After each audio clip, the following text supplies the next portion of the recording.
আরজিকর কাণ্ড নিয়ে ফের সোশ্যাল মিডিয়ায় সরব হলেন অভিষেক বন্দ্যোপাধ্যায়। গত 10 দিনে দেশ জুড়ে 900টি ধর্ষণের ঘটনা ঘটেছে। পিতামাতা হওয়া এখনো কি স্বপ্ন? অ্যাপোলো ফার্টিলিটির সাথে আপনার পিতামাতা হওয়ার স্বপ্ন পূরণ করুন। বিনামূল্যে পরামর্শের জন্য কল করুন 9953922843।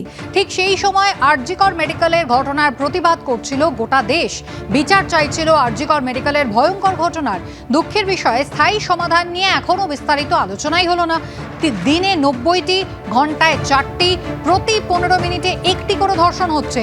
নির্দিষ্ট পদক্ষেপ অত্যন্ত জরুরি, এটা স্পষ্ট। 50 দিনের মধ্যে বিচার ও কঠিন সাজা ঘোষণার মতো কঠোর আইন প্রয়োজন। রাজ্য সরকারের উচিত পদক্ষেপ করা। দ্রুত ধর্ষণ বিরোধী আইন প্রণয়নে কেন্দ্রকে চাপ দিক রাজ্য। দেশকে জেগে ওঠার ডাক দিয়ে সোশ্যাল মিডিয়ায় পোস্ট করলেন অভিষেক বন্দ্যোপাধ্যায়। কঠোর নিরাপত্তার বন্দোবস্ত করতে হবে চিকিৎসক নার্সদের জন্য। তাদের নিরাপত্তায় যাতে কোনো শিথিলতা না থাকে, এমনটাই সর্বোচ্চ আদালতের নির্দেশ। আর আজ থেকেই কিন্তু সিআইএসএফ মোতায়েন হচ্ছে। সরাসরি আপনাদের নিয়ে যাব ময়ূক চক্রবর্তী, আমাদের প্রতিনিধি রয়েছেন আমাদের সঙ্গে। ময়ূক, আমরা জানি সুপ্রিম কোর্টের নির্দেশ মতো আধার সেনার নজরদারিতে এরপর থেকে থাকবে আরজিকর মেডিকেল কলেজ। সেক্ষেত্রে এখনো পর্যন্ত কি ব্যবস্থাপনা? দেখো, দিন কয়েক আগেই সুপ্রিম কোর্টের তরফ থেকে, সর্বোচ্চ আদালতের তরফ থেকে বলা হয় যে আধা সেনার নজরদারিতে আরজিকর মেডিকেল কলেজ হাসপাতাল থাকবে। এবং গতকাল যে ছবি আমরা দেখি, একজন আইজি এবং পদমর্যাদার অফিসার সিআইএসএফের এবং আরও কয়েকজন সিনিয়র অফিসার তারা ইন্সপেকশন করেন। আরজিকরের অ্যাডমিনিস্ট্রেটিভ বিল্ডিংয়ে যান, বিভিন্ন জায়গায় যান, কথা বলেন।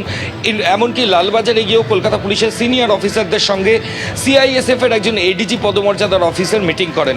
গতকাল সন্ধ্যাবেলায় লালবাজারের তরফ থেকে যেটা জানানো হয় যে আজ থেকেই সিআইএসএফ কিন্তু আরজিকরের ভেতরে তারা নিরাপত্তার কাজ শুরু করবে। এবং 2 কোম্পানি সিআইএসএফ ফোর্স তারা আরজিকর হাসপাতালে, মেডিকেল কলেজ হাসপাতালে ডিপ্লয়েড থাকবে।